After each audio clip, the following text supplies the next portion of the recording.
Hello! Today I'm going to show you how to do a magic knot. I am working on a fun project from the latest Knit Pearl magazine, this little open back tank. And what I've run across is that I'm using a really beautiful organic cotton, but when you get the yarn started and when you're changing balls, you've got something that frays. So when I wanted to add a second ball of yarn in, what I did is I did a magic knot, and let's see if I can find it so you can see. It's right here in my knitting, and it's almost impossible to see.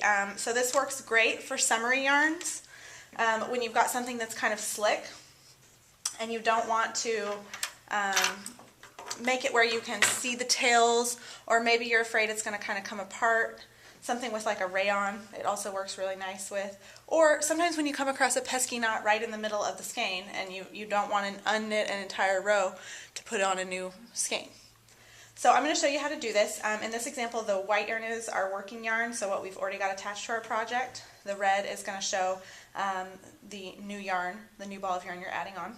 So what you're going to do is you're going to take your old strand and lay it underneath, and you're just going to tie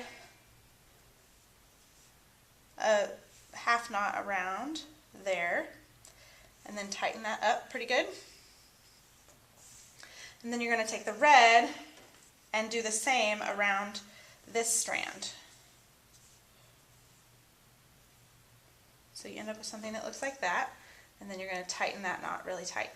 So the important thing here is to just pull those really tight, make sure they're good and snug, because then what you can do is you can pull both ends and you pull those knots together.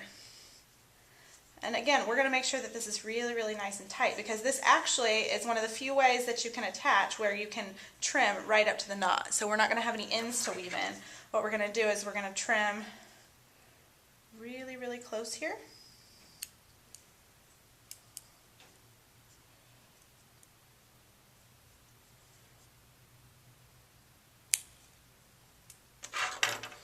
And you can give it one more tight pull, and you can just work this right into your knitting, and it's not really going to show up.